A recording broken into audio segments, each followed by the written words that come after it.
Caixa, a vida pede mais que um banco. Bom dia a todos, sejam muito bem-vindos. Meu nome é Claudinei Queiroz e estarei com os senhores durante toda a manhã. O projeto Fóruns Estadão Regiões é composto por uma série de 5 encontros que discute cada uma das regiões brasileiras e suas particularidades, destacando os principais aspectos do desenvolvimento regional e as perspectivas e oportunidades de negócio para investidores e empresários. Já abordamos a região Nordeste e Centro-Oeste. As próximas edições estão projetadas no telão. Para mais informações, acessem o hot site do projeto, economia.estadão.com.br/fóruns. Todos os fóruns Estadão Regiões são transmitidos ao vivo pela TV Estadão, através do economia.estadão.com.br/ao vivo. Este projeto conta com o patrocínio master da Caixa. Convido ao palco o senhor Rubem Danilo de Albuquerque Picro, superintendente da Caixa de Porto Alegre, para que apresente os objetivos da instituição ao apoiar este encontro.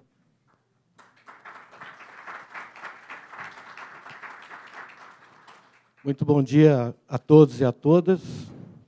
Gostaria de fazer uma saudação especial aqui ao senhor Ari Schneider e pedir permissão para ele, em nome dele, cumprimentar toda a equipe do Jornal O Estado. O senhor governador do Estado do Paraná, Beto Richa, senhor Valdir Valendowski, secretário de Turismo de Santa Catarina, João Mota, secretário de Planejamento do Estado do Rio Grande do Sul, senhor Anderson Birman, presidente da Arezo, senhor Glauco José Corte, presidente da Federação das Indústrias de Santa Catarina, senhor Roland Hanson, vice-presidente da GUT. Bom, primeiro eu gostaria de dizer que é uma satisfação muito grande a gente poder participar, né, de um fórum em que vai discutir o desenvolvimento. Hoje a Caixa Federal, sem dúvida nenhuma, é o banco, maior agente repassador, né, de políticas públicas do governo federal. Para vocês terem uma ideia, em 2002, o orçamento da Caixa para a habitação, né, em 2002, era de 5 bilhões de reais. Hoje, nós estamos, a cada 20 dias, contratando este valor, né? Devemos fechar este ano com mais de 130 bilhões de financiamento para a habitação. Então, isso demonstra aí o vigor, né, da política pública e como a Caixa encara esse desafio. Nós também temos os nossos desafios, né? Somos um banco comercial e que devemos aí disputar o espaço, né, junto com todos os demais bancos, porque nós temos que ter a nossa sustentabilidade, né? Não podemos trazer prejuízo aí ao nosso controlador. Mas nosso grande desafio é, sim, estar ao lado da administração estadual e municipal. Nós queremos ser o maior parceiro público, né, para a implantação dessas políticas. E lá, no Rio Grande do Sul, eu gostaria de usar o exemplo, nós temos hoje, né, administrando mais de 5 bilhões de contratos de financiamento, que contempla a área de saneamento, habitação, mobilidade urbana. Então, são áreas que requerem... E saneamento. A área de saneamento, uma importantíssima área de atuação da Caixa e do governo do Estado. Então, esses recursos federais, eles são destinados aos estados para melhoria de infraestrutura de todos os estados, e este, no meu ponto de vista, é o principal papel da Caixa. É nós conseguirmos atuar junto com os entes públicos no desenvolvimento das regiões e trazendo a melhoria de vida para a nossa população. Então, quando a gente tem uma oportunidade dessa de discutir o desenvolvimento da região, realmente a Caixa tem que estar junto, sim, e assumindo o seu papel de banco público.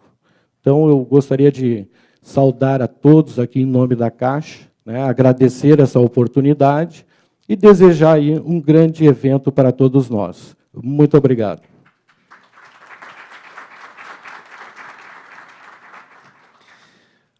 Agradecemos ao senhor Rubem Danilo de Albuquerque Pricot. E antes de prosseguirmos, gostaria de lembrar a todos que desliguem ou deixem os seus celulares no modo silencioso. Obrigado. O projeto Fóruns Estadão Regiões se insere no trabalho que o jornal tem desenvolvido ao longo dos seus 138 anos de história, ao debater questões relevantes para a vida nacional, dando voz a opiniões diferentes e difundindo esses temas junto ao seu público em diversas plataformas. Convido ao palco o senhor Ari Schneider, editor executivo do jornal Estado de São Paulo, para dar as boas-vindas.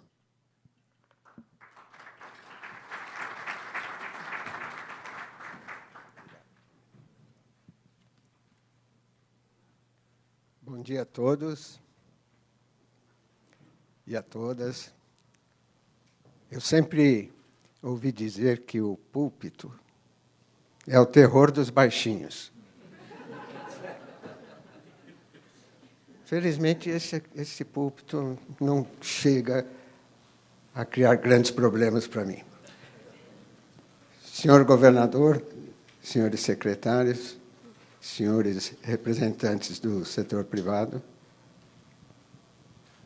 pessoas da plateia, meus agradecimentos em nome do Grupo Estado, em que falo por incumbência do nosso diretor de conteúdo, Ricardo Gandur, que foi chamado a Brasília. O Gandur costuma ressaltar nessas ocasiões que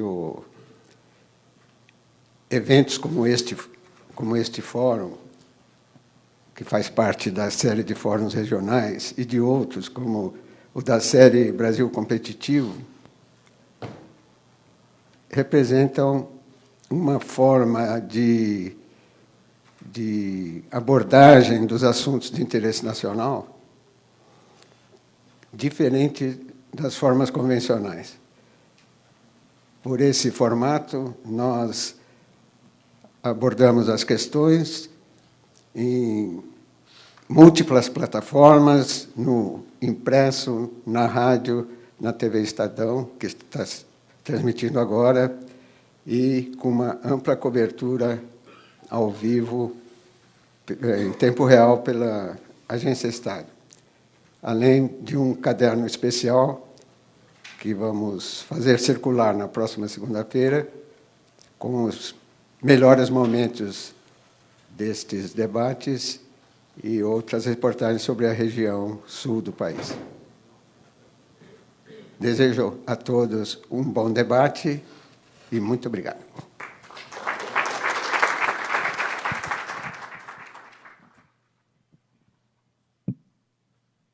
Agradecemos as palavras do senhor Ari Schneider. Para iniciarmos os debates desta manhã, eu convido ao palco o jornalista Clay Shows, editor de economia do portal Estadão.com, que será o moderador dos dois painéis deste encontro. Considerando um grande polo econômico, turístico e cultural, a região sul é a segunda região mais industrializada, com destaque para siderurgia, química, couro, calçados, bebidas, produtos alimentícios e têxteis. Convido ao palco também o senhor Beto Richa, governador do Paraná.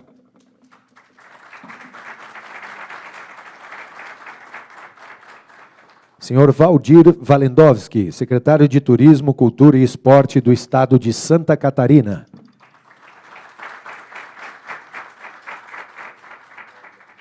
E o senhor João Mota, secretário estadual do Planejamento, Gestão, Participação Cidadã do Governo do Estado do Rio Grande do Sul. Enquanto os nossos convidados se posicionam, passarei algumas informações sobre a dinâmica dos debates desta manhã. As perguntas deverão ser feitas por escrito e entregues às recepcionistas, que encaminharão ao mediador. Quem eventualmente não recebeu o bloco de notas, por favor, peça a uma das recepcionistas. Este primeiro painel tem a duração de 1 hora e 20 minutos. Clay, fique à vontade para iniciar o debate. Obrigado, Claudinei. Obrigado a todos pela presença. Obrigado ao governador Beto Richa, secretário de Planejamento do Rio Grande do Sul, João Mota, secretário de Turismo de Santa Catarina, Valdir Walendowski. Obrigado pela presença. Lembrando que esse debate é transmitido ao vivo pela TV Estadão. Nós contamos com a participação de internautas, que vão também encaminhar questões. O público pode me ajudar aqui nessa tarefa de levantar questões importantes sobre a região sul. Essa região que se destaca no país, primeiro pelo IDH mais alto, o Índice de Desenvolvimento Humano, a questão da educação, o nível de renda da região e, especialmente, o agronegócio. A região sul tem um papel de destaque nessa área da economia. Mas eu gostaria de começar uma questão com os três representantes dos três estados aqui presentes, pela questão da mobilidade. Por ter a maior renda, a região também liderou as compras de veículos. E essa é uma das questões, inclusive, que foi tratada essa semana no périplo da presidente Dilma Rousseff pelos estados do Sul, para anunciar a liberação de recursos, especialmente no Paraná e Rio Grande do Sul, onde teremos o ano que vem a Copa do Mundo e são necessários grandes investimentos para resolver a questão dos congestionamentos que começam a preocupar até Curitiba, que era tida como líder nos projetos de urbanismo, com um sistema de transporte super evoluído. Então, acho que vamos começar por essa questão, para o governador Beto Richa, que poderia falar para a gente o que ele vai fazer com tanto dinheiro que a presidente Dilma Rousseff anunciou. Inclusive, ele vinha se queixando de outros empréstimos que estavam enfrentando alguma dificuldade, e acho que ele poderá falar para a gente o que vinha acontecendo, mas agora parece que abriram a torneira e todos os problemas vão ser resolvidos, não é, governador? Bem, eu quero cumprimentar a todos, dizer que me sinto honrado pelo convite do jornal Estado de São Paulo, neste fórum Estadão Regional. Honrado por poder dizer aqui o que está acontecendo no Paraná, poder participar deste debate com os demais estados da região sul, cumprimentando aqui o secretário João Mota, do Rio Grande do Sul, o secretário Valdir, de Santa Catarina, cumprimentar o nosso amigo Clay Scholz, que media esse debate, o Ari Schneider, diretor executivo deste jornal, representante da Caixa, e os demais representantes do setor privado, na pessoa do Roland Rasson, meu particular amigo de Curitiba, diretor da GVT. E o Clay fica me provocando, né? Mas nós temos empréstimos parados em Brasília há mais de 1 ano e meio. No Proinvest, por exemplo, o Paraná é o único estado do Brasil que ainda não recebeu. Mas estamos trabalhando, me parece que agora, essa semana que entra, nós teremos a liberação de empréstimos de cerca de 3 bilhões de reais, seja do Banco Mundial para agricultura, meio ambiente, educação, saúde, segurança pública e projetos na área social. E o Proinvest de recursos em todas as regiões do Paraná, contemplados projetos para infraestrutura. E, diretamente ao assunto da questão da mobilidade. Isso é um tema que preocupa, acho que, todo o país, em especial os grandes centros urbanos, com o aumento da frota de veículos, e a de Curitiba, em especial, das frotas do país que mais cresceram. Temos um bom sistema de transporte coletivo, que são os ônibus que percorrem canaletas exclusivas para eles, eixos estruturais da década de 70 na cidade de Curitiba, e que servem até hoje de modelo para várias cidades mundo afora, como Los Angeles, no Chile, na Colômbia, a cidade de Bogotá, Seul tem também algumas experiências de transporte baseado na cidade de Curitiba, mas temos que estar investindo permanentemente na melhoria do sistema, na implantação de novos modais, na integração entre esses modais, a exigência hoje da sociedade por mais ciclovias e ciclofaixas também, e Curitiba precisa embora alguns ainda questionem essa necessidade, mas precisa da implantação do transporte de massa, que é o metrô. Nós iniciamos na nossa gestão, já em 2005, até pela forte demanda da população e uma grande discussão durante a campanha eleitoral de 2004, e fui vitorioso, essa discussão do metrô. E avançamos bastante, perseguimos esta meta, e agora o atual prefeito, numa parceria com o nosso governo e também com o governo federal, anteontem a presidente Dilma esteve em Curitiba anunciando investimentos da ordem de 1 bilhão e 400 milhões. Jogaram a conta para o Estado, eu aceitei, de 700 milhões, e outros 700 milhões fechando a conta com a Prefeitura de Curitiba, para a implantação de um projeto de metrô que corta a cidade mais ou menos no sentido longitudinal, lá da SIC Sul, né, o bairro ao sul da cidade, em direção ao norte, até o bairro do Cabral e, posteriormente, até a Santa Cândida. Um investimento aí de 3 bilhões e alguma coisa. Mas também outros projetos, investimentos, a necessidade da melhoria do sistema de ônibus existente hoje.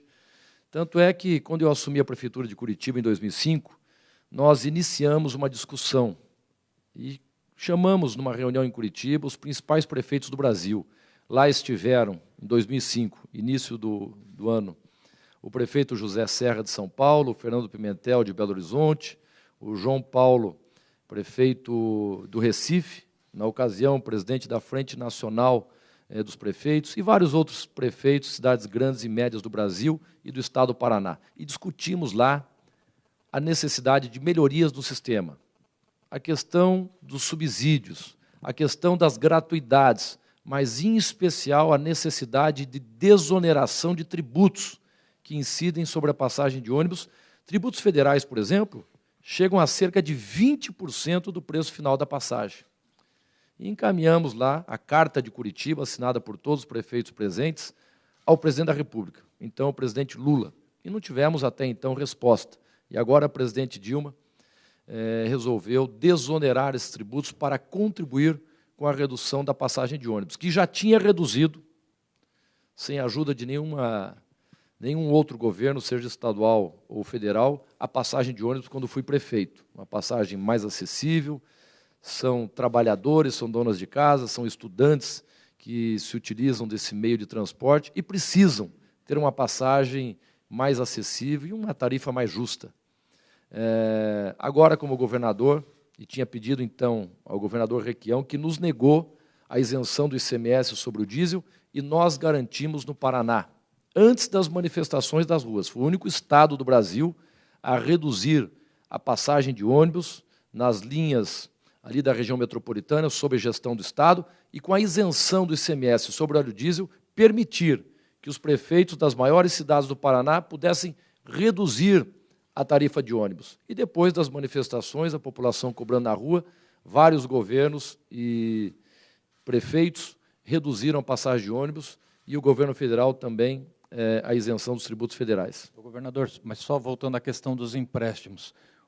Além desses empréstimos liberados agora por metrô, os empréstimos que estavam parados lá, o senhor disse há 1 ano e meio, por que eles estavam parados? E parece que o senhor fez agora uma exigência de que houvesse a contrapartida de que fossem liberados também aqueles empréstimos. Qual que era a alegação para a não liberação e o que aconteceu agora que vai sair o dinheiro?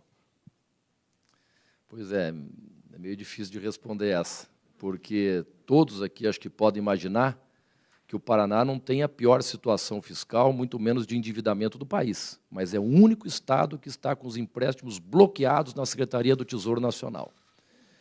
E depois, assim, surpreendentemente, o anúncio da vinda da presidente para anunciar os investimentos do metrô e jogando a conta para nós de 700 milhões, um empréstimo a ser contraído junto ao Banco do Brasil, e aí eu liguei para Brasília. Falei 3 vezes com a ministra Miriam Belchior, até o chefe de gabinete da presidente, o Gilles, me ligou. Falei no sábado anterior com o ministro das Cidades, o Aguinaldo Ribeiro, ele que me deu a notícia da vinda da presidente e o anúncio do metrô e a conta que ficaria para nós, e eu questionei a todos. Como é que vocês vão explicar para a opinião pública que eu tenho empréstimos parados em Brasília há 1 ano e meio, e vou assinar com vocês empréstimos do Banco do Brasil já liberados para o projeto do metrô. E aí foi aquela discussão, um dia antes da vinda da presidente, até 21h, a última ligação foi do Arno Agostinho, o gaúcho, que comanda a Secretaria do Tesouro Nacional, dizendo que era para me tranquilizar a ligação, que ia ser analisado e a liberação, a semana que entra, dos empréstimos do Estado do Paraná. Então, tínhamos várias pendências no CALC, que chamam, prestação de contas, de empréstimos federais, de governos anteriores. Tínhamos 45 pendências. Demoramos aí alguns meses para limpar todas essas pendências, zerar essa situação. Aí era um documento, outro documento que faltava, regularidade previdenciária, uma batelada de exigências. E cada vez que demorava meses, os outros documentos venciam. Então, era aquela confusão. Mas agora, me parece, e o limite prudencial de gastos com servidores também. E eu disse a todos os ministros, me aponte um Estado que não tem qualquer irregularidade, por menor que seja. E agora me garantiram que estão liberando os empréstimos para o Estado do Paraná, do Proinvest, junto ao Banco do Brasil, Banco Mundial e o BID, que ainda está em tramitação. 3,5 bilhões aproximadamente.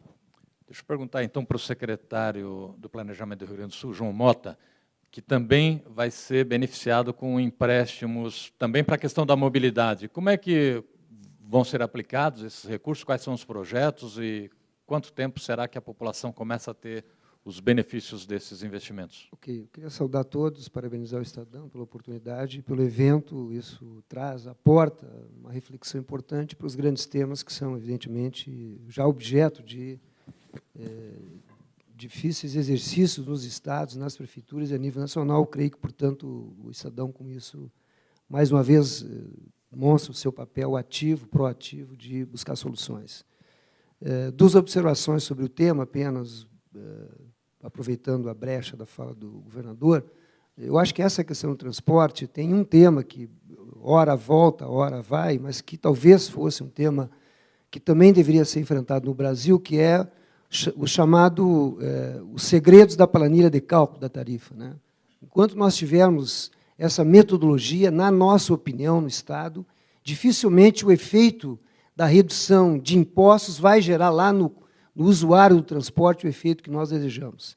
A cadeia produtiva desse tipo de sistema, de serviço, ele acaba, no transcorrer, absorvendo o impacto da tarifa e fica no meio da cadeia e não acaba gerando lá embaixo, na tarifa, no usuário, a redução que nós gostaríamos. Então, pode reduzir 20% do IPI, nós poderíamos reduzir o ICMS do combustível, porque o sistema ele é montado de tal forma que vai ter sempre um custo no meio do caminho que vai ficar antes com esse efeito. E não vai redundar como nós gostaríamos, como é a intenção do gestor público, o efeito lá na redução da tarifa propriamente dita, na ponta da população usuária do sistema, que é quem trabalha, quem precisa, quem depende do sistema público e que, infelizmente, muitas vezes tem que acordar a cada ano, uma hora antes, para poder chegar no seu local de trabalho ou estudante no seu local de estudo. Sobre isso, também gostaria de dizer que nós somos o Estado que instituímos o passe livre, dialogando com as chamadas manifestações de junho. Todo o sistema de transporte público estadual no Rio Grande do Sul tem passe livre, a partir de agora, uma lei aprovada por acordo, inclusive, unanimidade, na Assembleia Legislativa do Estado. Sobre mobilidade, nós também acabamos sendo incluídos no chamado PAC 50, que é o PAC Mobilidade, um dos pactos apresentados pela presidenta Dilma a partir da grande pauta colocada pela sociedade brasileira, e teremos também mais uma etapa de metrô, no caso, o metrô em Porto Alegre, a linha 1, o projeto todo são 2 linhas, 1 e 2, e também tivemos, já anunciado, já fechamos a modelagem financeira, é um trajeto de aproximadamente 11 quilômetros, e que liga a zona norte da cidade, que é a região mais populosa, pega, além de Porto Alegre, numa lógica de sistema integrado, mais 4 municípios, que são, juntos, representam mais de 1 milhão de pessoas, Cachoeirinha, Gravataí, Alvorada, Viamão, principalmente esse eixo sudoeste.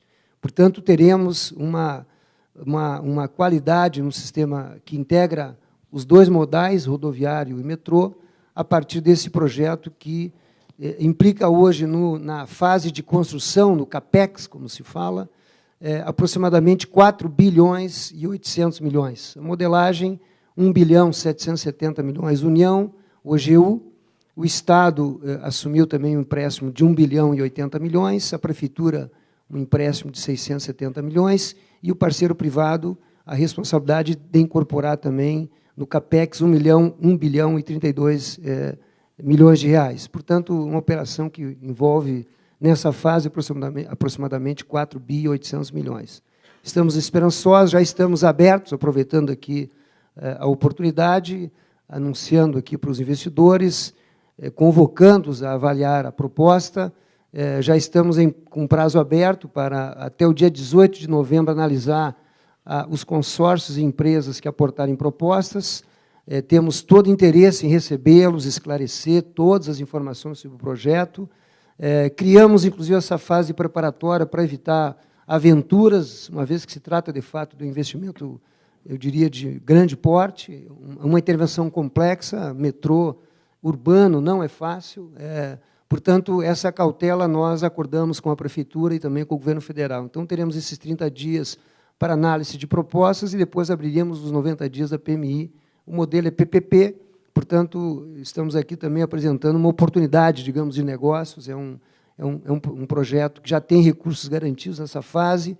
As avaliações comparativas que nós temos feito com outras cidades do mundo, e aqui no Brasil, custo-quilômetro, temos um recurso razoável, são aproximadamente 400 milhões iniciais para a construção de cada quilômetro, e, com isso, achamos que a região metropolitana de Porto Alegre pode dar, sim, um salto de qualidade nesses próximos anos. O prazo não é um prazo, evidentemente, fechado, mas a nossa estimativa é que, nos próximos 5 anos, nós teremos já o metrô em andamento. Nesse calendário, fase inicial de contratação, etc. Nossa meta é fechar essa fase em 14, oxalá a gente consiga iniciar, a gente brinca lá com a Prefeitura e Estado, que o primeiro buraco a gente pretende abrir no finalzinho de 14, mas é uma meta para a gente apressar o processo, evidentemente, que é um cronograma bastante complexo para nós atingi-lo.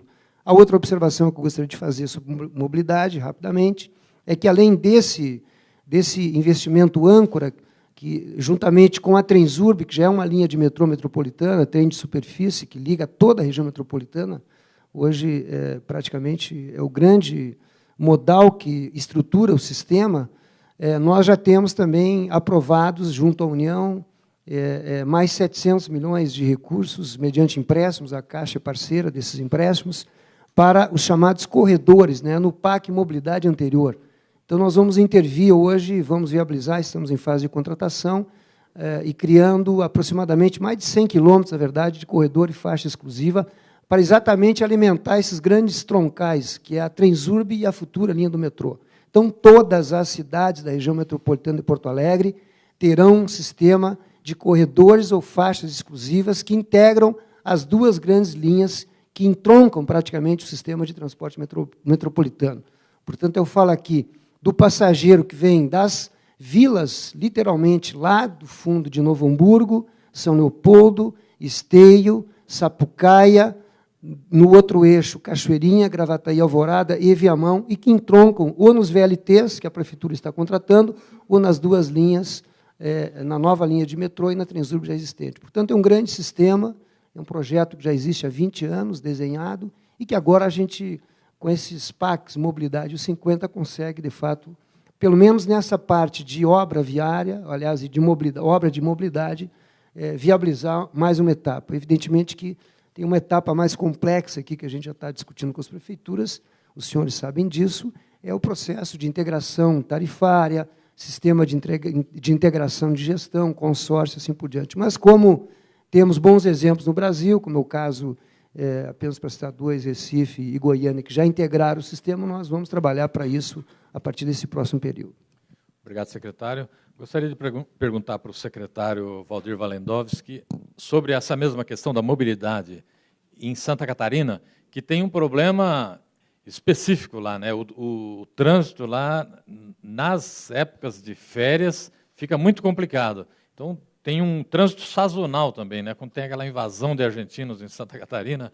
Como que estão os projetos de investimentos em Santa Catarina e se tem também oportunidade para investidores atuar também nessa área?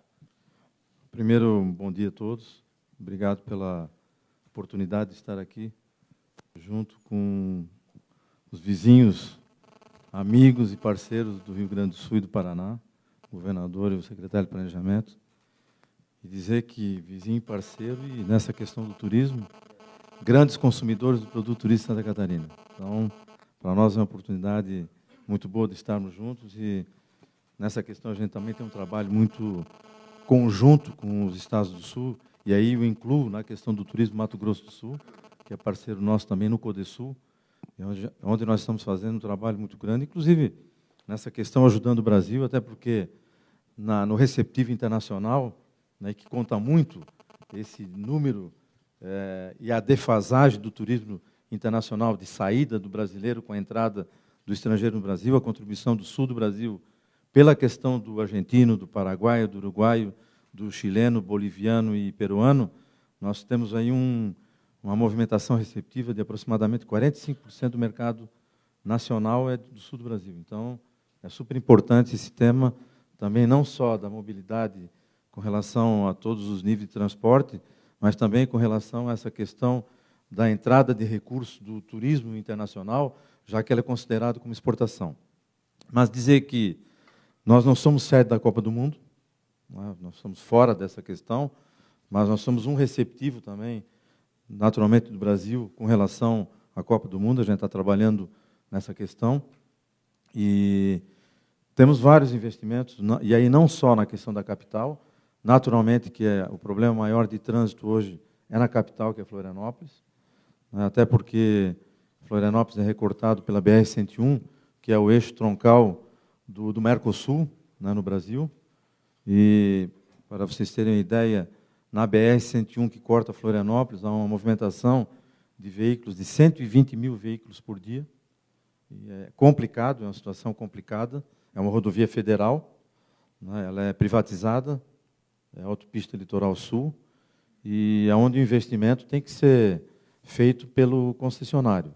Então, há realmente uma briga muito grande. Inclusive, a gente está aqui com o presidente da Federação das Indústrias de Santa Catarina, o nosso amigo Dr. Glauco Corte, que tem um trabalho bastante interessante relacionado com o desenvolvimento dessa duplicação, do trabalho que está sendo feito pela empresa, pela concessionária, e que está muito defasado da realidade do que o Estado necessitaria, hoje já não mais da duplicação, mas de uma quadruplicação na maioria do trecho que a 101 atua em Santa Catarina. Aliás, secretário, só uma parte. Nós fizemos um outro fórum, uma série de fóruns regionais aqui em 2010. Sim. E, como sempre, a gente faz um caderno especial com as reportagens relativas às regiões. E, na época, 2010, já se falava da demora desses investimentos da BR-101, que estavam sendo, na época, adiados para 2012. Nós estamos em 2013, quer dizer que ainda não concluíram a duplicação. Não, ainda não. Infelizmente, não. E com vários problemas sérios, principalmente mais ao sul ainda de Florianópolis.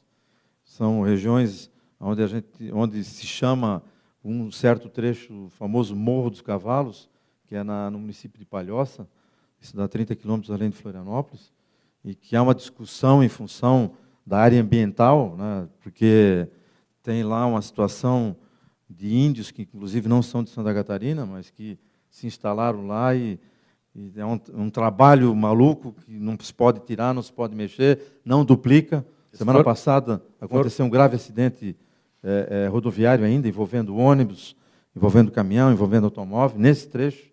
Né, e aí estão optando por solução que custam 10 vezes mais do que a duplicação, que é túnel, né, mas também vai demorar ainda, o projeto nem está pronto ainda, então imagina quanto tempo vai demorar isso. Tem a situação da ponte de Laguna, né, onde ela está em execução agora, mas que é uma ponte de 2,2 quilômetros, toda estaiada, uma obra de engenharia interessantíssima, mas que vai demorar talvez até final do ano que vem ainda, início de 2015. Então, menos de 2015 ela não vai estar concluída.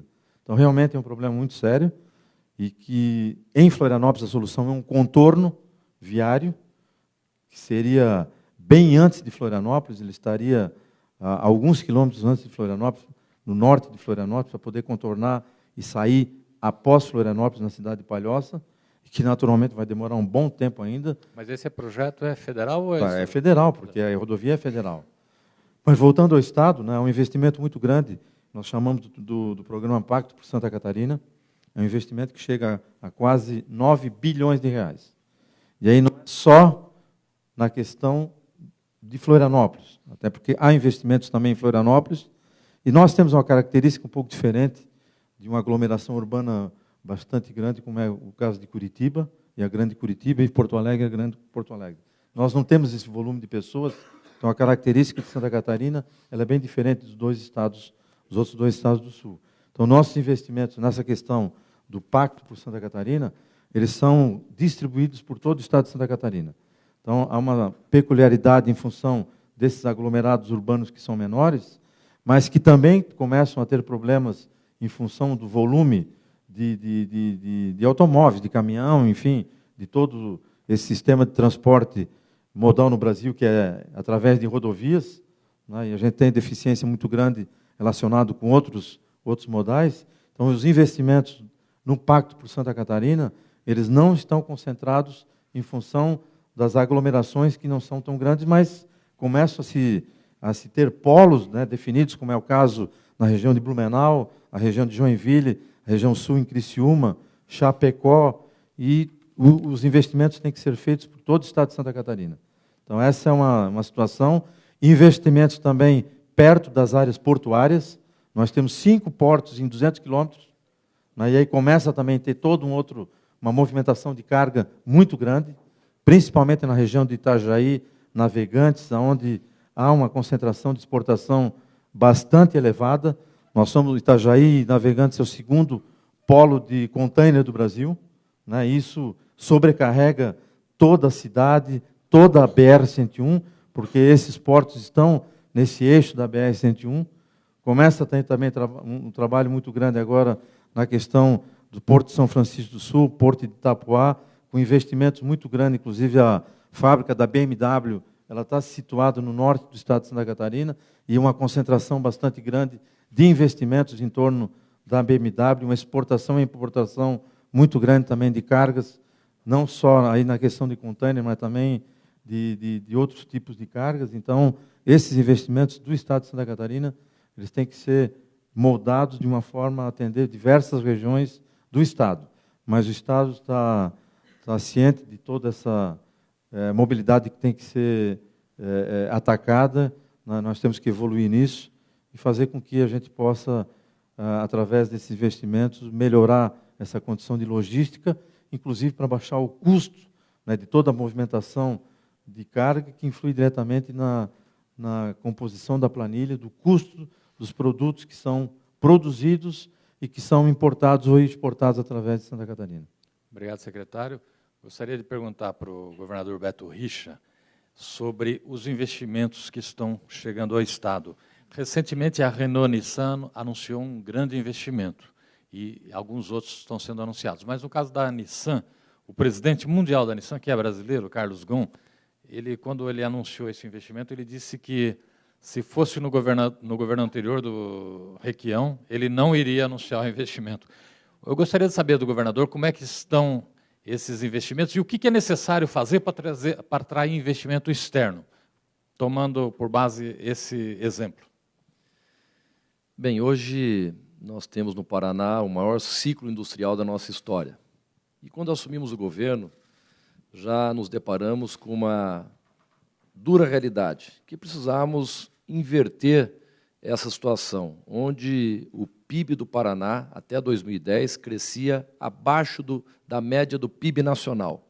E hoje, de 2011 para cá, nós invertemos e o PIB do Paraná cresce muito mais do que o PIB do Brasil, em especial no crescimento industrial.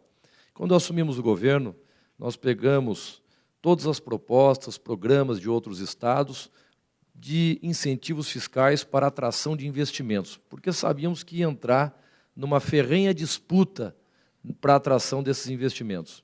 E elaboramos um programa que, confesso, foi além das nossas expectativas, que se chama Paraná Competitivo. Temos vários programas de atração de investimentos, mas esse é o mais forte do Estado, com incentivos fiscais, um programa complexo, que analisa a interiorização do investimento para termos um crescimento industrial mais homogêneo no estado do Paraná, desconcentrando da região metropolitana de Curitiba. Analisamos também questões ambientais, o ramo ou o segmento do investimento, se tem similares no estado do Paraná, e nós conseguimos um sucesso absoluto com esse programa Paraná Competitivo e a atração de investimentos já confirmados que passam da soma de 25 bilhões de reais. E esses investimentos começam a gerar no Paraná, com a sua maturação, mais de 150 mil novos empregos à nossa gente. Citar aqui alguns investimentos para exemplificar. A Renault, por exemplo, que estava sendo disputada por vários estados, anunciou no Paraná 1,5 bilhão de reais. E estamos também negociando com eles mais alguns investimentos que, em breve, estou otimista com a possibilidade de anunciar aos paranaenses. Estamos fabricando novos veículos lá no Paraná. A Volkswagen, a Audi também. A Volkswagen, mais 500 milhões de reais. A Audi, 460 milhões de reais, fabricando alguns veículos lá também. A ampliação da produção da Volvo, que já está instalada na região de Curitiba desde a década de 70. Inauguramos no ano passado a Caterpillar, também na região metropolitana. Há um mês, inauguramos a indústria Paccar, quarta maior fabricante de caminhões do mundo, e a primeira planta industrial fora da Europa com os caminhões DAF. Também temos investimentos muito grandes de cooperativas, que representam 20% desses investimentos, e o agronegócio, que representa 1/3 do PIB paranaense. A Cargill, na região de Ponta Grossa e Castro, Evonik, uma indústria, se não me engano, norueguesa. Inauguramos, mês passado, também uma indústria de pneumáticos japonesa, a Sumitomo, que vai fabricar 15 mil pneus Dunlop por dia, e o maior investimento privado da história do Paraná, e possivelmente, certamente, um dos maiores do Brasil, que é o da Klabin, investindo no interior do Paraná, numa região do mais baixo IDH, que investimentos de 7 bilhões de reais. Durante as obras, teremos 10 mil trabalhadores construindo essa grande unidade de produção. E uma inovação também, que é nesta região de baixo IDH, uma região central do Paraná, nós vamos distribuir as receitas do ICMS, com 12 municípios que têm ali as reservas florestais que vão fornecer a matéria-prima para essa indústria de papel e celulose. Portanto, ficamos felizes com esses investimentos que geram oportunidades de uma vida melhor à nossa gente. O Paraná já desponta também, possivelmente, com a contribuição deste programa, como um dos estados que mais geram empregos com carteira assinada. Temos sido, seguidamente, nesses 2 anos, o 3º estado do país, e agora, na última divulgação do CAGED, do Ministério do Trabalho, no mês de agosto, ficamos em 2º lugar, atrás somente, e é impossível chegar perto, estado de São Paulo, mas superamos Rio de Janeiro e Minas Gerais na geração de empregos com carteira assinada. Somando, do começo de 2011 até o mês de setembro, 326 mil novos empregos com carteira assinada. E a mais recente divulgação também do SEBRAE, da CNI, apontando que, para a implantação de micro e pequenas empresas, o Paraná é o melhor ambiente, com incentivos fiscais também, onde essas micro e pequenas empresas têm uma longevidade maior.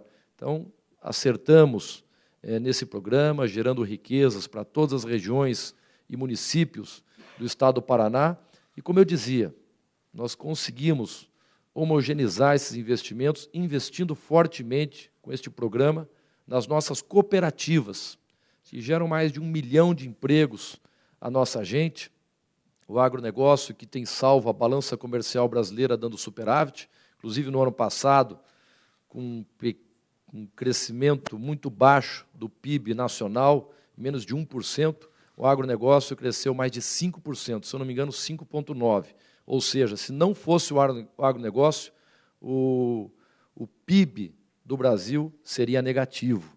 Então, valorizamos o agronegócio, a cooperativa, dando condições também aos nossos produtores rurais, porque as grandes indústrias temos uma certa dificuldade de levar para o interior do Paraná, porque eles analisam a infraestrutura existente, a proximidade com o nosso porto de Paranaguá, que é o segundo maior porto do Brasil, para exportação das suas produções, também para importação de peças, de insumos para essas indústrias, mão de obra qualificada. Temos também grandes projetos e programas de capacitação profissional, de qualificação de mão de obra. E, enfim, estamos realizados com este grande programa que está gerando prosperidade no estado do Paraná.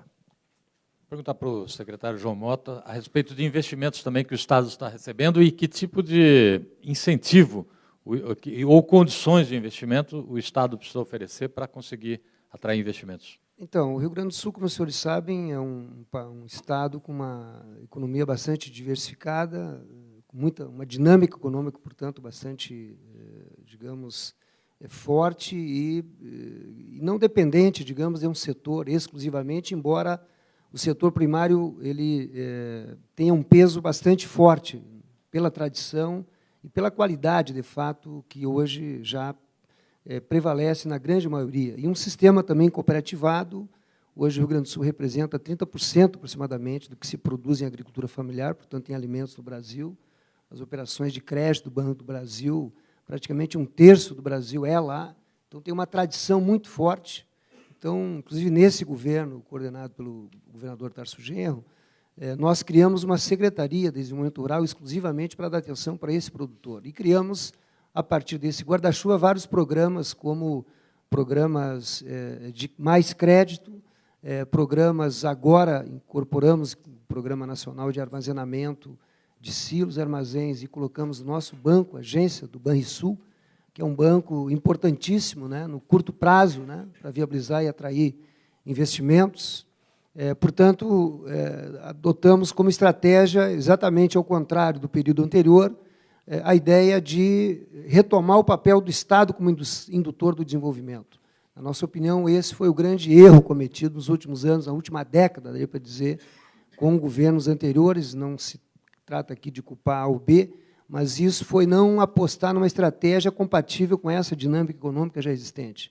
Quando se falava em crise no Estado, nós acabamos confundindo a crise, em grande parte, e a perda de capacidade de financiamento do Estado com a economia. E a economia, a gente estatisticamente comprova ela com dados, que ela acompanhou literalmente o processo brasileiro de retomada e desenvolvimento. Portanto, uma economia com essa dinâmica, ela precisaria que um agente, como o caso do Estado, aportasse recursos em indução do desenvolvimento, atraindo mais investimentos. Essa era a dinâmica correta para o Rio Grande do Sul. E não a dinâmica ao contrário, do déficit zero e assim por diante. Isso acabou bloqueando a economia. Nos últimos anos, o Estado do Rio Grande do Sul ficou um pouco fora desse corredor que, rapidamente, aqui o governador Beto Richa resumiu. Então, o nosso trabalho foi desesperadamente recuperar em 2 anos e meio esse tempo que ficou um pouco perdido ao longo desse último período, e numa dinâmica favorável para os chamados países emergentes, no caso brasileiro.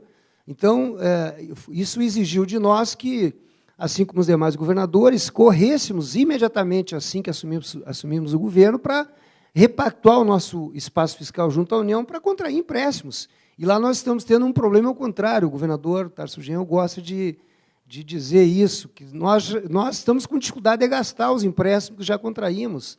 Então, são vários empréstimos, Banco Mundial, BNDES, Proinvest, assim por diante, e a máquina pública ela está hoje com uma dificuldade de operar recursos. A nossa dificuldade, em grande parte, é ter empresas, inclusive, para operar essa carteira inteira que nós estamos hoje disponibilizando no Rio Grande do Sul. Só em saneamento são 4 bilhões de reais. O Rio Grande do Sul nunca viu tanto recurso para saneamento contraído junto aos PACs, né? São 3 PACs, PAC 1, PAC 2, PAC 3, junto à Caixa, que nós estamos acessando.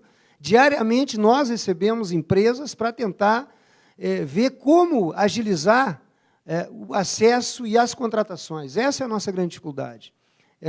Infraestrutura de rodovias e de logística, também a União está fazendo investimentos fortíssimos. Vamos apenas resumir os dados aqui aos senhores.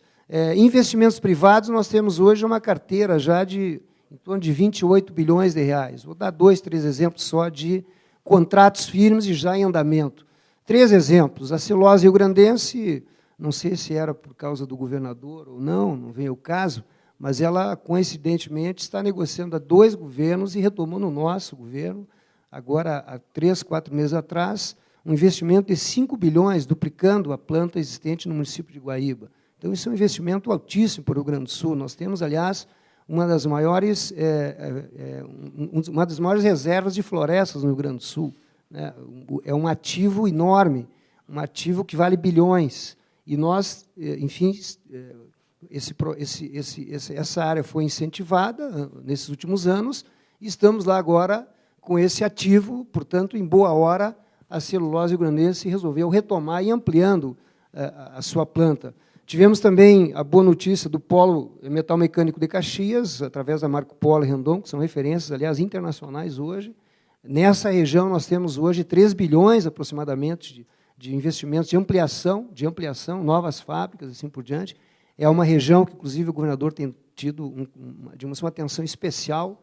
E tivemos também, na área privada, um investimento grande da GM, que é uma indústria já instalada, de 1 bilhão aproximadamente. Mas a grande novidade, na verdade, do Rio Grande do Sul, então, essa carteira privada, ela hoje oscila em torno de 28 bilhões. Mas a grande novidade dessa estratégia foi a estratégia de atrair novas cadeias produtivas para o Estado. Né? Ou seja, o nosso PIB ele, basicamente se constitui de 3 áreas: serviços, em torno de 50%, indústria, 26%, 27%, às vezes oscila perto dos 30%, e o setor primário, grãos e carne, basicamente, em torno de 20%, né?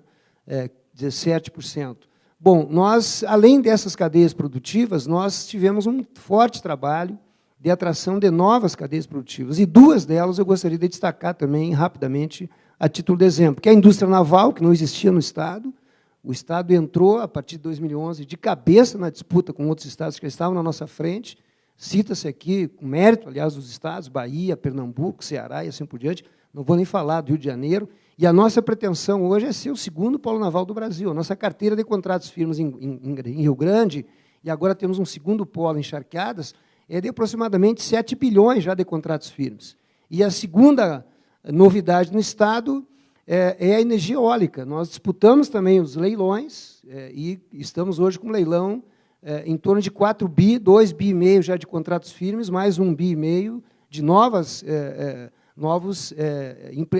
investimentos nessa área de energia eólica. Nós temos aqui, apenas para dar um exemplo, o último grande contrato firmado é o Odebrecht, um investimento de 400 milhões em energia eólica na região de Rio Grande, e assim por diante. Aqui eu só aqui estou falando de uma carteira de 8 mais 4, 12 bilhões.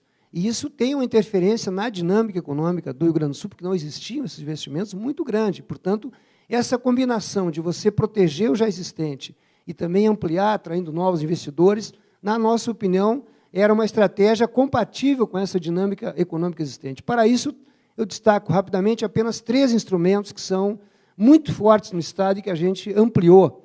O Fundopem, que é um fundo de apoio, era um fundo muito restrito, ampliamos ele, damos uma dinâmica para atingir até as cooperativas. Hoje tem Fundopem para cooperativas, setor primário, e ampliamos ele para outros setores. Nesse ano, nós operamos já em 12, aproximadamente, nessa política de incentivos, uma estimativa de 500 milhões de reais. Né? E temos 2, reforçamos o nosso sistema próprio de crédito. Né? Se eu pudesse aqui dar um segredo de Estado, né, para os investidores, eu daria esse. Geralmente, o investidor precisa do crédito para fazer o seu investimento. E a grande agência chama-se BNDES, Banco do Brasil, Caixa, mas principalmente na área privada, o BNDES.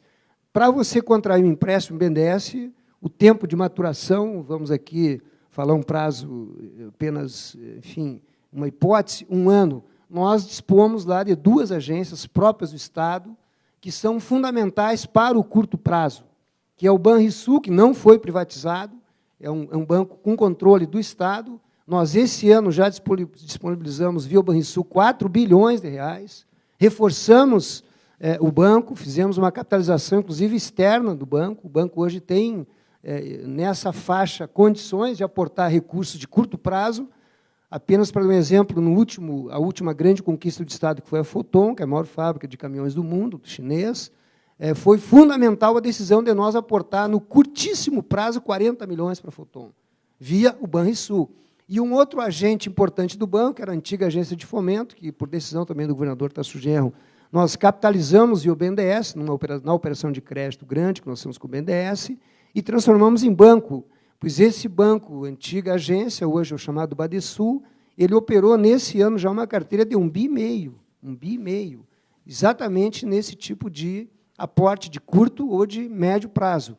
Eles estão investindo hoje e garantindo financiamentos para essas cadeias produtivas novas. Grande parte das empresas que estão indo para Rio Grande ou charqueadas, como é o caso desse investimento de uma carteira de 1 bi da Petrobras, que tem encharqueados, que é um segundo polinho naval, como a gente chama, né? Rio Grande é o grande e Charqueados o segundo, são 700 milhões de investimentos de 2 empresas privadas. Então, acho que essa dinâmica é que, evidentemente, dá essa possibilidade do Estado hoje estar também em condições de atrair investimentos, investir, também criar condições através das agências de financiamento, e também uma outra inovação, que eu concluo com isso, é a chamada Sala do Investidor, né?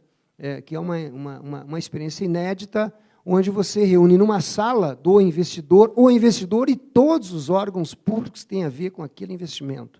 São, às vezes, 7, 8, 9, 10 órgãos públicos, desde a energia elétrica, o financiamento, o licenciamento ambiental, tudo numa sala. E ali se decide tudo.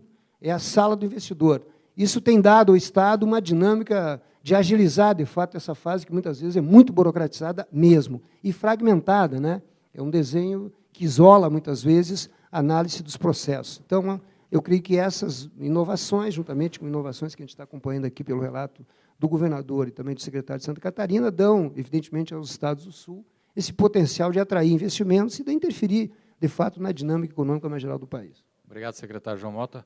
Uma pergunta aqui da plateia, Tiago Meirelles. Ele pergunta o seguinte, eu acho que talvez Santa Catarina pudesse comentar.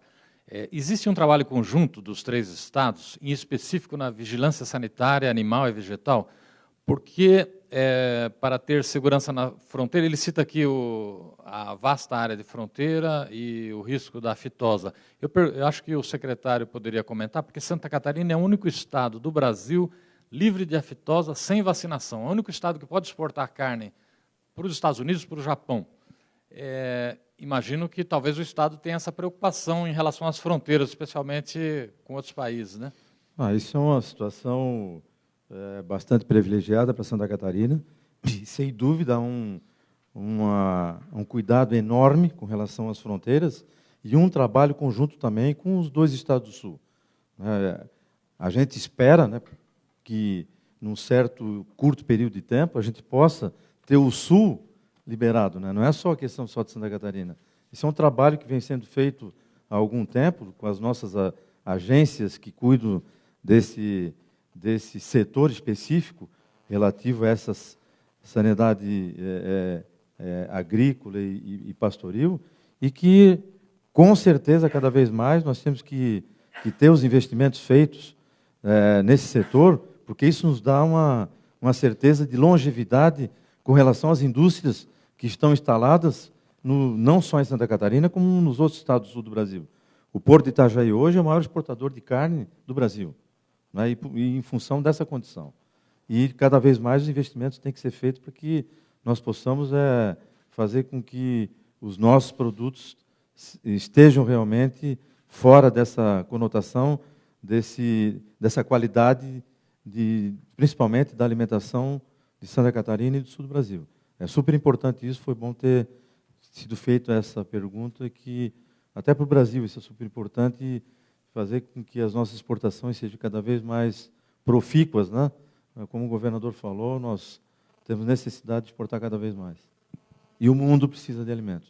Outra pergunta aqui da plateia, vou endereçar aqui para o governador Beto Richa, é sobre o fato do governo federal ter flexibilizado a lei de responsabilidade fiscal para com as dívidas do governo federal e municipal.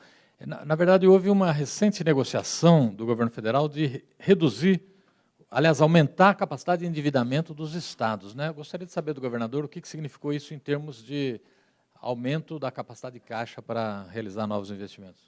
Se me permite, Clei, só para complementar aqui o que disse o nosso secretário de Santa Catarina, Valdir, em relação a essa questão de vigilância sanitária, das fronteiras entre os estados, visto que Santa Catarina tem essa condição de área livre de febre aftosa sem vacinação, e o Paraná livre de febre aftosa com vacinação. E nós temos lá um grande trabalho intenso no estado para conquistarmos também esse status de livre de febre aftosa sem vacinação, para abrir novos mercados para os produtos paranaenses, a exportação de carne bovina, suína e de frangos. O Paraná é o maior produtor de frangos do Brasil. Tanto é que, no mês de maio, estive em Moscou, na Rússia, conversando com autoridades, conversando com o nosso embaixador brasileiro naquele país e mostrando a situação do Estado, os esforços do nosso governo para abrir o mercado russo, que é um grande consumidor de carne, para o Estado do Paraná. E estamos caminhando bem. Tanto é que o nosso secretário de Agricultura recentemente esteve lá há um mês e saiu otimista com a possibilidade de reabertura deste mercado para os produtos do Estado do Paraná. E mesmo porque eles reconhecem o esforço do governo, principalmente com a criação da Agência de Defesa Agropecuária do Estado do Paraná, com o esforço de todo o setor produtivo, das entidades que representam a agricultura e a pecuária, para conseguirmos a vigilância e a proteção animal e vegetal no Estado do Paraná. E é importante esse trabalho conjunto devido às fronteiras e à circulação desses produtos entre os estados. Tivemos recentemente também um alerta em relação à febre aftosa na nossa divisa com o Paraguai e conseguimos proteger o nosso estado deste risco.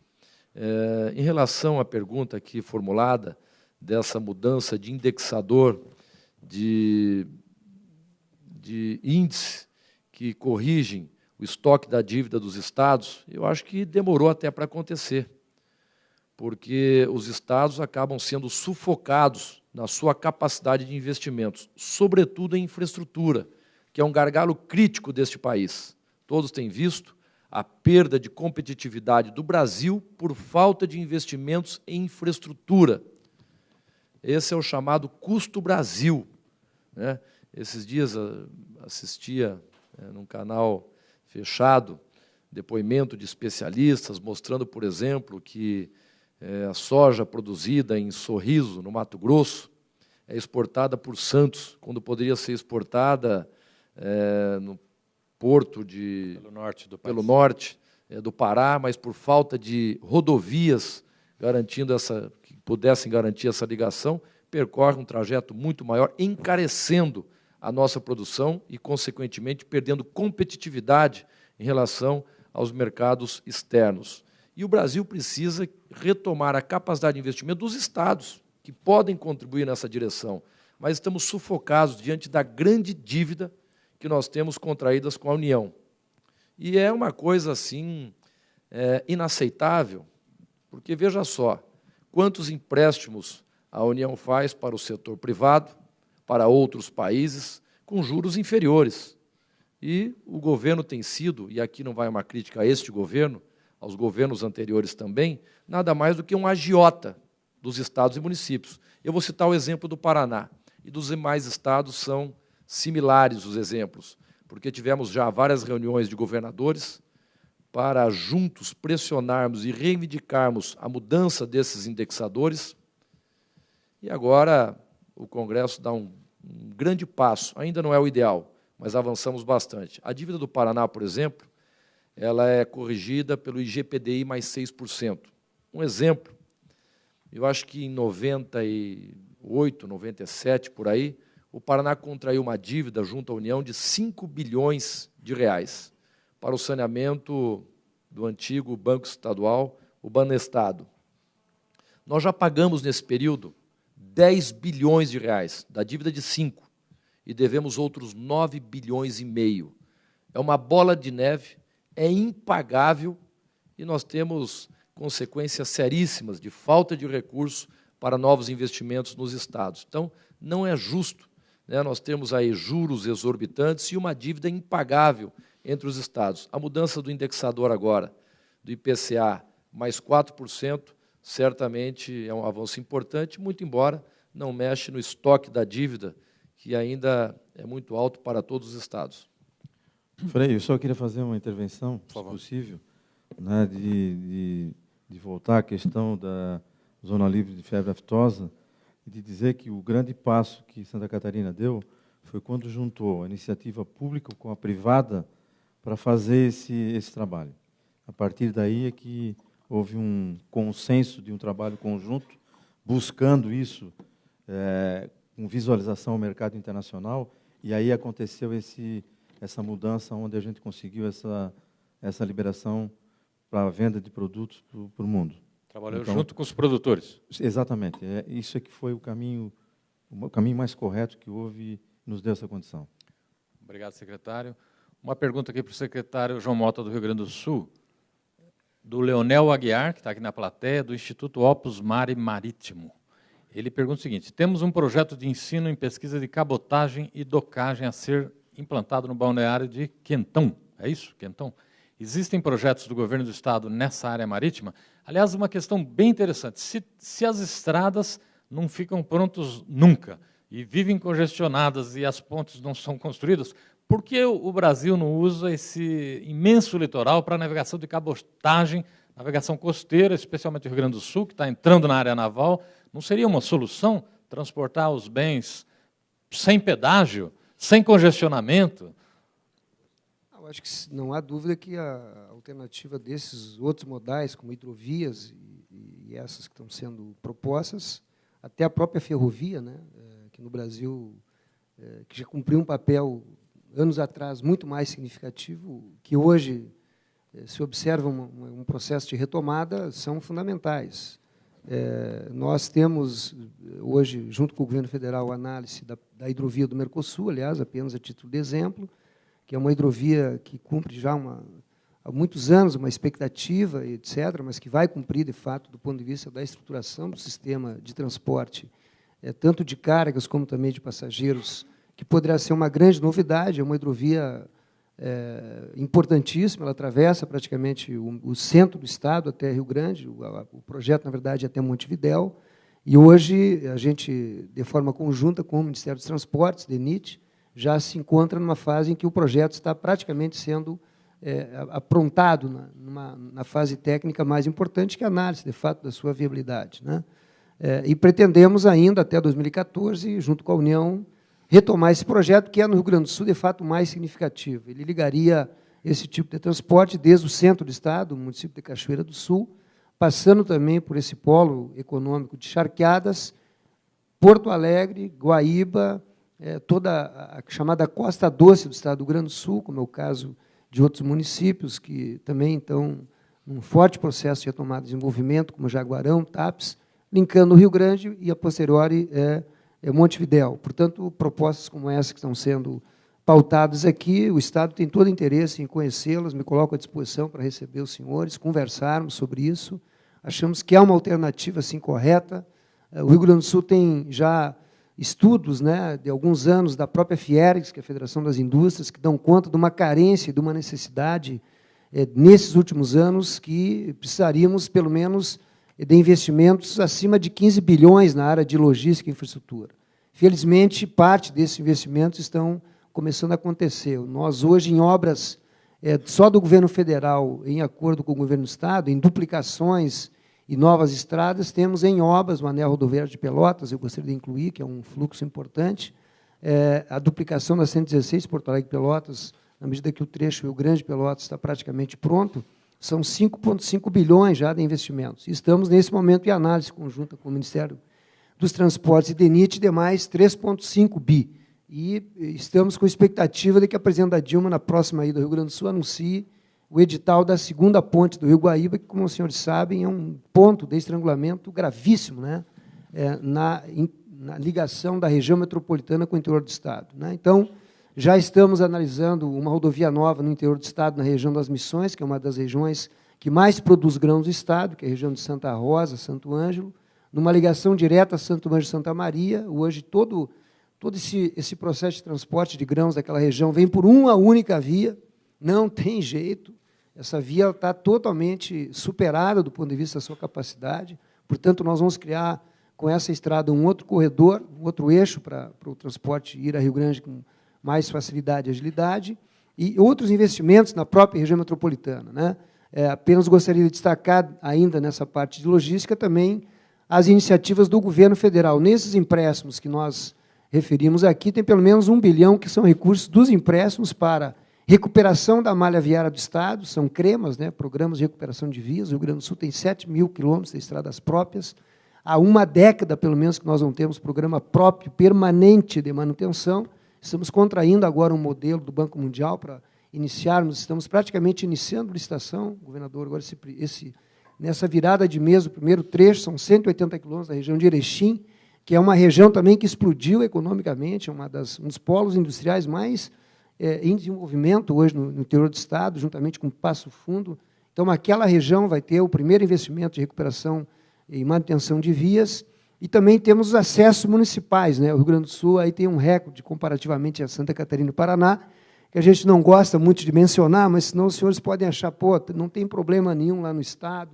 E não, tem problema sim. Nós não queremos aqui também passar a ideia de que o Estado está tudo em ordem, tudo certo. Não, nós temos problemas gravíssimos, por isso que nós estamos aqui, inclusive, para divulgar as oportunidades e a possibilidade que nós temos hoje de investimentos em infraestrutura. Nós temos 105, tínhamos em 2011, 105 municípios sem acesso asfáltico no Rio Grande do Sul, dos 497 municípios.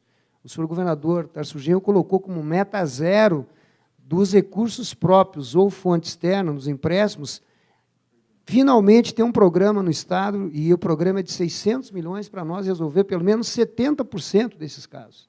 Não há como você falar em custo, ou investimento, ou imagem, em visibilidade, para um Estado, para uma região, que tem 105 municípios, que, quando chove, as pessoas têm dificuldade de acessar. Quer dizer, então, nós temos hoje, em obras, aproximadamente 30 já desses acessos. A nossa meta é, até 2014, pelo menos retomar e deixar contratado aproximadamente 70%, e já entregamos 12%. Né? Se nós considerar que nos últimos 12 anos, esses últimos governos realizaram apenas 28%, nós já estamos numa velocidade um pouco maior. Apenas gostaria de fazer, para completar, essa questão da dívida. Nós aqui somos o Rio Grande do Sul, a terceira dívida do Brasil, portanto, para nós lá a avaliação é bastante contundente. Né? O governador Tarso Genro tem dito que a história da dívida era antes e depois dessa possibilidade de aprovarmos o projeto, porque nós também estamos acumulando um resíduo dessa dívida, né? Que soma lá no final, como disse o governador, soma lá no final e aí você nunca termina de pagar, e sempre está devendo mais. É compreensível que, na época que foi firmado esse acordo, ainda no governo Fernando Henrique Cardoso, ex-presidente, considerando os padrões de inflação da época e de dificuldade de desequilíbrio das contas dos estados, era uma medida correta, ok? Só que o tempo passou. Então, hoje não é possível, além de você pagar esse patamar de indexação, você pagar mais 12% cash mês sobre a receita líquida do Estado. Hoje o Estado retira da sua conta, mês, ano, quase 3 bilhões, que são recursos que nós poderíamos estar investindo, de fato, em política social, em infraestrutura e assim por diante, mas que sai para honrar o acordo firmado anos atrás. Portanto, essa medida só de mudança do indexador, para nós, ao longo da dívida, significa 10 anos menos de dívida. São quase 12 bilhões de economia que o Estado do Rio Grande do Sul vai ter ao longo da dívida. Por isso que nós, inclusive, conseguimos contrair mais esse empréstimo para a mobilidade, para o metrô, porque nós abrimos de novo o nosso espaço fiscal, que estava 100% já ocupado com os outros investimentos que são fundamentais para o Estado.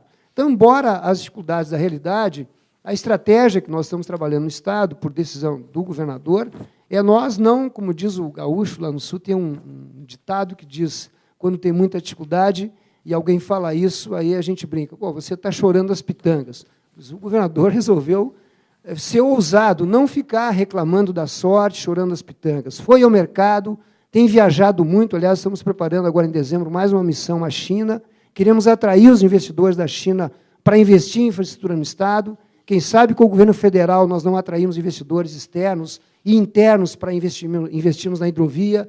Temos a ferrovia Norte-Sul, que agora graças ao empenho dos 3 governadores do Sul, conseguimos estender o trecho que estava parado em Panorama, aqui em São Paulo, mas agora ele vai até o Porto Rio Grande, via Chapecó, Santa Catarina, passando pelo interior do Paraná, uma obra muito importante para escoamento de safra, grãos e assim por diante. Portanto, é desse ponto de vista também que nos interessa aqui falar. Os estados, os governadores, não têm perdido tempo.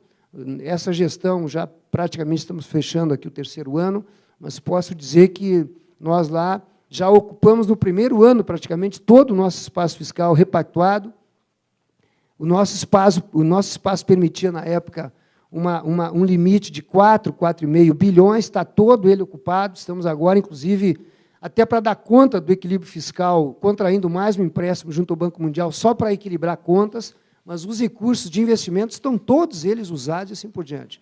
Portanto, quero chamar a atenção de novo, juntamente com essas 2 agências que nós temos de crédito rápido no Estado, temos condições, juntamente com os demais estados, de atrair mais investimentos para a região sul e fazer com que o desenvolvimento, de fato, volte a ser permanente e continuado, né? Evidentemente que, como os 3 estados têm uma tradição muito grande na área de produção de grãos, muitas vezes o São Pedro, né, ou nos ajuda ou nos atrapalha. Então, uma seca, muitas vezes, significa uma queda, de fato, na economia muito grande. Esse ano, aliás, apenas a título de exemplo, graças à boa safra, a nossa variação de PIB, comparativamente ao ano passado, nesse trimestre, que foi onde impactou a safra de soja, principalmente, ele variou 15%. 15%. E a nossa expectativa é fechar o ano com um crescimento pelo menos o dobro do Brasil, em torno de 6%. O governador não gosta de falar cifras, eu também, mas a estimativa que a gente está agora fazendo, através dos estudos que a gente faz com a Fundação de Economia e Estatística do Estado, é um valor em torno disso.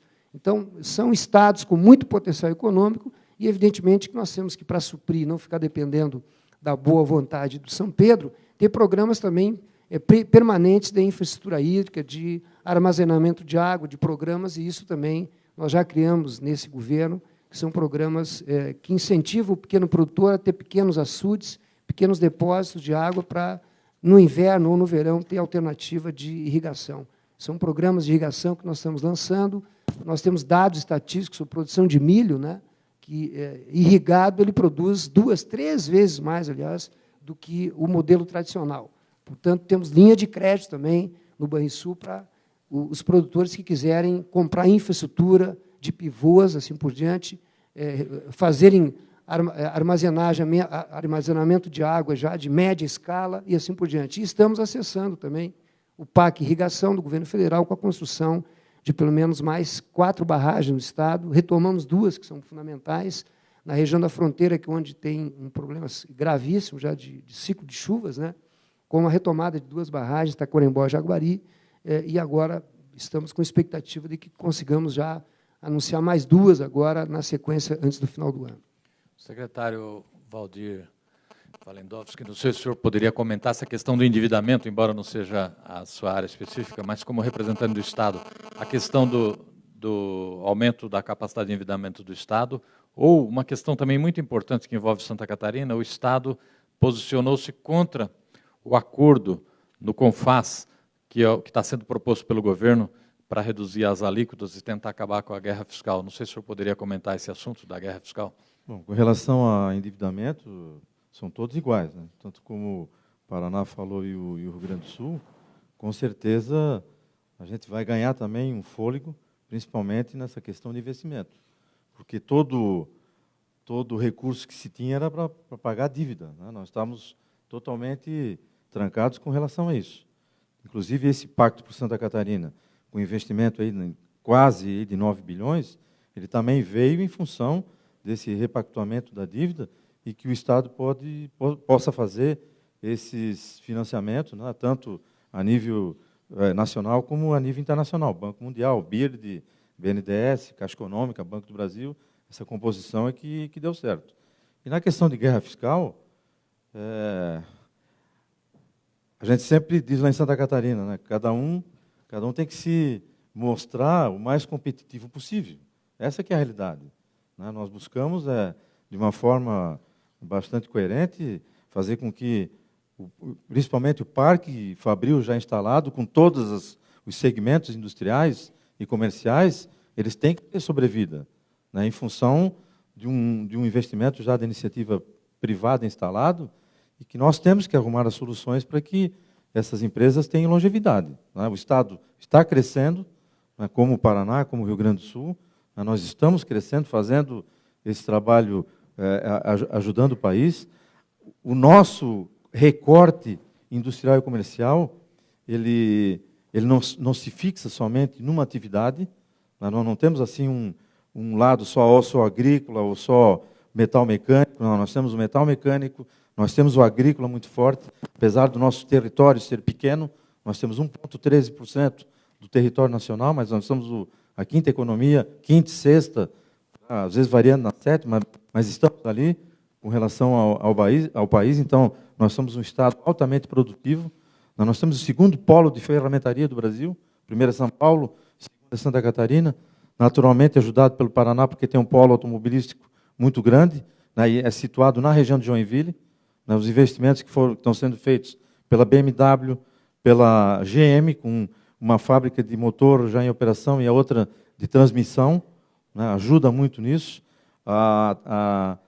Trouxemos também da China a Sinotruc, que é a terceira fábrica de caminhões do mundo. Então, nós estamos também crescendo nessa área metalmecânica. A área de agronegócio, nós somos muito fortes, né, e não só nós não temos a característica de grandes áreas, como tem o Paraná, como tem o Rio Grande do Sul, mas nós temos muito micro, pequeno empresário da área agrícola. Nós somos 193 mil atividades industriais na área agrícola em Santa Catarina. Então, com certeza, são facilidades que nós vamos ter para investir também no pequeno e no médio empresário, tanto na área têxtil, nós temos muitos pequenos empresários da área têxtil, nós temos muitos pequenos empresários da área metalmecânica e nós temos muitos pequenos e microempresários da área do agronegócio. E isso é super importante para o Estado de Santa Catarina, em função do seu pequeno território. E vários programas de investimento, e aí os nossos parceiros é o BRDE, muito forte, e o BADESC, que é a Agência de Fomento do Estado de Santa Catarina. E tem uma série de linhas de financiamento para os investidores, também na área de tecnologia e inovação. Tem vários programas no Estado relacionados com essas questões. Polos de tecnologia muito forte na área de hardware e software. Na Florianópolis hoje tem se destacado muito como um polo de tecnologia muito grande. Um programa muito grande do Estado de Santa Catarina, no norte da ilha de Santa Catarina, em Florianópolis, que é o Parque Sapiens, né, um parque voltado à tecnologia, voltado ao meio ambiente e voltado ao turismo. Né, é uma modelagem que foi feita, várias prospecções no mundo, num terreno de propriedade do Estado de Santa Catarina, inclusive com investimento da Petrobras nesse parque tecnológico. E isso tem dado um diferencial muito grande no envolvimento de uma nova economia em Santa Catarina. 11 parques tecnológicos estão sendo implantados no Estado de Santa Catarina. Um programa de inovação com relação à capacitação de jovens na questão de tecnologia. Foram treinados ano passado e esse ano 2.200 jovens voltados à tecnologia, principalmente ao desenvolvimento de software, é super importante. A BMW tem uma indústria de desenvolvimento de software em Blumenau, que também é uma outra cidade que tem um polo de tecnologia voltado à questão de software, e é um dos primeiros que começou em Santa Catarina. Na indústria náutica, a gente não pode concorrer com o Sul e com outros estados do Brasil, mas nós concorremos com a indústria náutica de pequeno porte, com 25 empresas, principalmente na área de barcos de turismo. Nós trouxemos a Brunswick, dos Estados Unidos, que está instalada em Santa Catarina, e isso está dando também uma conotação bastante diferente, porque nós estamos criando uma base de mão de obra especializada nesse tipo de indústria, que é a indústria de embarcação de barcos de turismo, né? E nós não tínhamos essa mão de obra, e através dos nossos parceiros, via Sistema Fiesc, através do Senai, do Senac, do próprio Sebrae, também fazendo uma capacitação para esses empreendedores e no crescimento dessa nova indústria. Portanto, são oportunidades que estão ocorrendo em Santa Catarina e que a gente busca. E aí onde você falou da guerra fiscal, nós temos que nos moldar a uma realidade da economia de Santa Catarina. Nós não estamos querendo fazer nenhum comparativo com os outros estados do Brasil, mas cada um tem que olhar a sua economia, de como ela está firmada, e procurar buscar, junto aos entendimentos federal, o que resolve para o nosso estado. Não tem guerra fiscal, mas é cada um por si. Exatamente. Voltando aqui ver outras economias do mundo, como é que fazem? Vamos olhar a Alemanha, como é que é? O problema é totalmente regionalizada. Perguntar para o governador Beto Richa, tendo em vista a importância do agronegócio na região sul, e o Porto de Paranaguá, que é o maior porto da região sul, segundo maior do estado,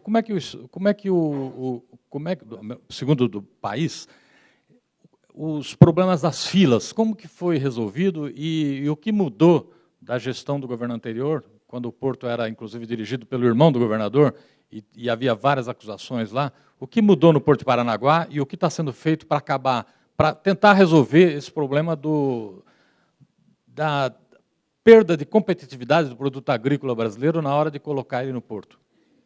Bom, posso te garantir, Clay, que mudou tudo em relação à gestão anterior.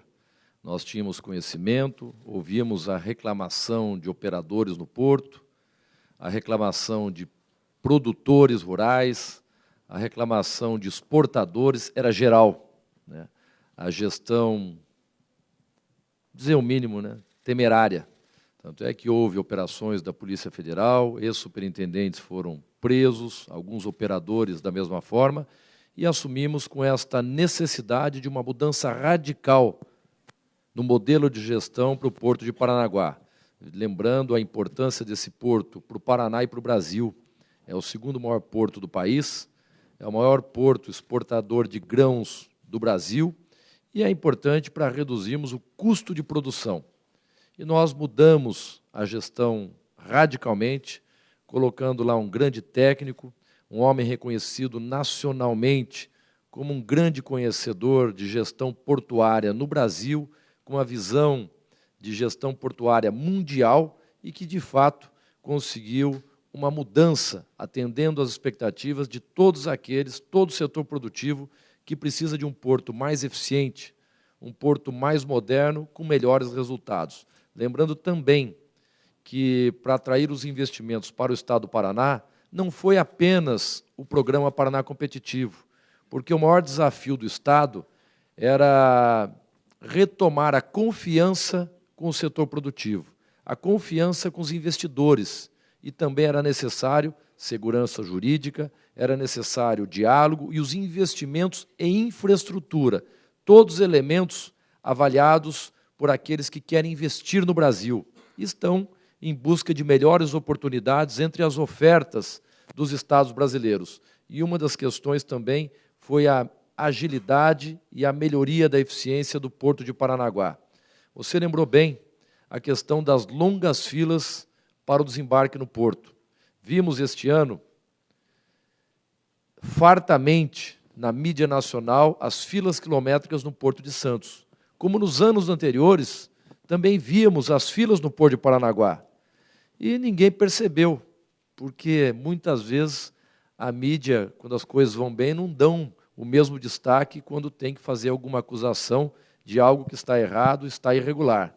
E sempre era noticiado, e agora muitos não perceberam, mas não tivemos longas filas no Porto de Paranaguá, em que pese temos tido uma super safra de grãos no nosso estado.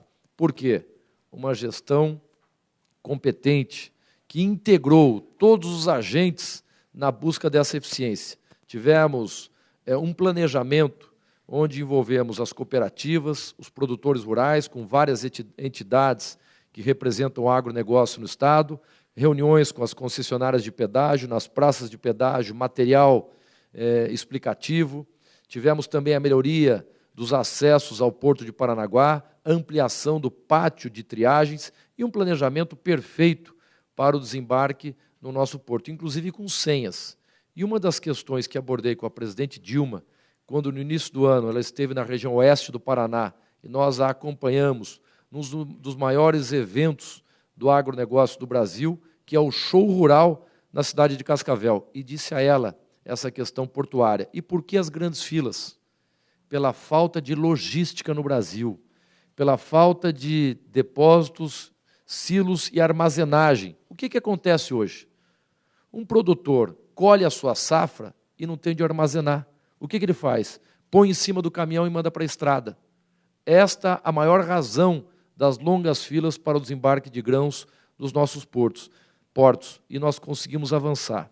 A eficiência, os bons resultados, e, inclusive, já investimos, logo que assumimos o governo, na dragagem dos berços de atracação. Por falta de dragagem e o baixo calado, os grandes navios não saíam com a carga completa, porque quantas vezes eles ali raspavam, no fundo, no berço de atracação. E hoje, há cerca de um mês, também anunciamos mais 175 milhões de reais ao Porto para investimentos na dragagem dos canais de acesso, das bacias de evolução e, mais uma vez, nos berços de atracação. Lembrando que é um investimento que deve acontecer permanentemente, porque com a movimentação das marés, a areia volta novamente, novos bancos de areia são formados. Então, é imprescindível esse investimento permanente. Com isso, nós diminuímos o custo de produção e aumentamos a competitividade do Paraná e do Brasil também. Dentro desses 175 milhões, além da dragagem, a modernização dos equipamentos, principalmente os shiploaders, né, que carregam os nossos navios. Os existentes hoje em Paranaguá, em operação, são da década de 70, obsoletos, lentos, os braços para o carregamento dos navios são mais curtos, e agora com os novos equipamentos, 4 shiploaders, nós vamos ganhar também agilidade e mais velocidade no carregamento dos navios. Já conseguimos a diminuição da grande fila de navios aguardando para atracar no Porto de Paranaguá. Como nos demais portos do Brasil, na maioria deles, essas longas filas também existem. Enfim, com esses investimentos, nós estamos melhorando sistematicamente a eficiência, a agilidade, modernizando o Porto de Paranaguá. Porque antes, como muito bem você mencionou, com a gestão que tínhamos anteriormente, que era a reclamação geral, dizendo o mínimo mais uma vez, nós perdemos boa parte da movimentação de cargas do Porto de Paranaguá, principalmente por nosso vizinho Santa Catarina, que tem, se não me engano, 5 portos em operação, pela ineficiência do Porto de Paranaguá também, além dos grandes investimentos, da visão estratégica do governo de Santa Catarina, em melhorar a sua infraestrutura portuária, para ganhar em produção, ganhar em novos investimentos no seu estado. E isso hoje está acontecendo no estado do Paraná. Portanto, agora vocês têm um concorrente, que é o Paraná, que tem a mesma visão estratégica da importância de um porto eficiente no Paraná, contribuindo também com o país. Resumindo, em 2011, nós batemos um recorde na movimentação de cargas no corredor de exportação, com 41 milhões de toneladas, superado em 2012 para 44 milhões e meio de toneladas. E a expectativa, ao fechamento desse ano, é chegarmos próximos a 50 milhões de toneladas movimentados no nosso corredor de exportações. O maior exportador de grãos e o maior importador de fertilizantes para o Brasil também é Paranaguá. Lembrando que temos o porto menor, às vezes a gente não se refere, mas o porto de Antonina também, que passa por esses investimentos, por essas iniciativas e a modernização da mesma forma. Nosso tempo está quase esgotando, mas acho que dá tempo de perguntar para o secretário João Mota uma questão importante que afeta a região sul, que é o fracasso do Mercosul. O governo federal, durante muito tempo, se empenhou nessa região de livre comércio, mas, aparentemente, os problemas são cada vez mais graves e a Argentina sempre barrando os produtos brasileiros, especialmente a questão dos calçados.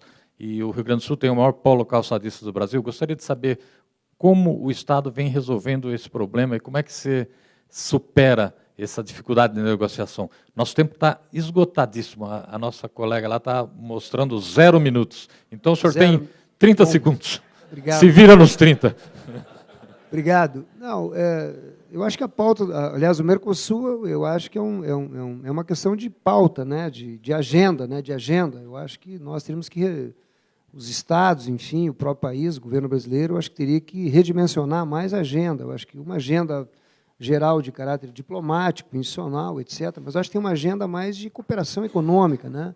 Acho que, desse ponto de vista, que talvez o papel dos governadores poderia ser melhor aproveitado, né? Nós temos tido lá uma boa relação, especialmente com o vizinho Uruguai, através da enorme parceria que o presidente uruguai tem tido conosco, tem visitado recorrentemente o Estado, a região sul, mas tem, nessa área de energia mesmo, os parques eólicos que nós temos já na região de fronteira com o Uruguai exigem já hoje que a gente redimensione, por exemplo, as grandes linhas de transmissão, talvez numa cooperação e numa relação com o Uruguai.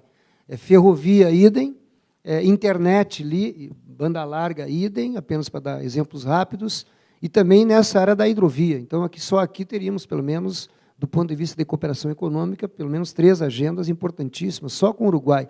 Com o caso argentino, é um caso mais complicado, porque aqui nós temos, sem falar na concorrência e na guerra fiscal, o problema da pauta do Estado de São Paulo, né, que é a pauta que prevalece nos acordos comerciais com a Argentina. Aí a região sul inteira aqui cabe reclamar um pouquinho, mas são acordos entre países que a nossa pauta acaba ficando num segundo plano, porque no primeiro plano fica, evidentemente, a pauta da indústria, em grande medida, de São Paulo.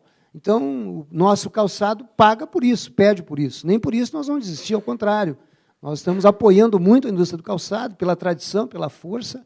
É um setor mais importante de exportação do Rio Grande do Sul ainda, portanto, nós não vamos abandonar o setor. Ao contrário, criamos programas, o Fundopem está ampliado, inclusive, para esse setor, crédito especial. Nós temos que ter um cuidado e um carinho especial pela tradição e pela força empregadora e empreendedora dessa cadeia produtiva. Agora, nós enfrentamos, de fato, os acordos econômicos bilaterais, Brasil e Argentina, que acabam sacrificando grande parte das nossas pautas de interesses. Apenas para dar um segundo exemplo, é o caso do arroz também, irrigado, que é a maior produção de arroz do Brasil, e que muitas vezes, lá, de vez em quando, entra lá uns caminhões de arroz da Argentina para dentro do Brasil. São circunstâncias dos acordos comerciais macros entre países fortes que precisam manter a sua balança de negócios aquecida, né? Então, nós também temos que compreender essa engenharia com uma certa complexidade para não simplificar. Mas eu quero registrar a importância de nós manter os 3 estados integrados naquilo que for possível, mas principalmente nessa disputa de agenda no terreno da cooperação econômica com os 3 países. Aqui eu acho que nós temos como ampliar o nosso espaço, e acho que é uma disposição, pelo menos do nosso governador, de, juntamente com Santa Catarina e Paraná, consertarmos melhor essa agenda e disputar espaço, por que não, um pouquinho mais com São Paulo e outros estados na relação com os países do Mercosul. Ô, Frei, a gente não poderia deixar também na questão do turismo na Argentina. Não é? Quando chega a temporada de verão, começa a retaliação do governo argentino com relação à saída do turista argentino. Na temporada passada eles fizeram de uma forma bastante drástica. Né? Tem que barrar a entrada deles também. Inclusive deixando a operação, por exemplo, de charter. Né? Nós somos um grande receptivo de charter do Mercosul. Na temporada de verão, o aeroporto de Florianópolis recebe 600 charters. Eles barraram a entrada de avião internacional para fazer charter na Argentina. Deixaram só operar com companhia argentina. Então, isso, né, para o Brasil, até porque nós somos o Sul é o maior receptivo do turismo do Mercosul, e que influi nas divisas da exportação do turismo brasileiro, é uma causa que tem que ser bastante negociada. E até por causa de Foz do Iguaçu, que é outro grande receptivo nacional. Né? Isso não pode deixar essa pauta fora. E aproveitando também, o Sul é um grande polo de investimento para o turismo, tanto o Rio Grande do Sul como Paraná e Santa Catarina, que é uma oportunidade de grandes negócios para quem quer fazer investimento nessa área. Tá certo. Eu agradeço a presença do governador Beto Richa, do secretário Valdir Walendowski, do secretário João Mota. nós vamos ter um pequeno intervalo para o café. Algumas questões não foram respondidas, nós vamos procurar respondê-la no caderno especial que circula na segunda-feira. Então, um intervalo para o café e mais tarde nós vamos ver aqui essas mesmas questões pelo ponto de vista da iniciativa privada. Caixa. A vida pede mais que um banco.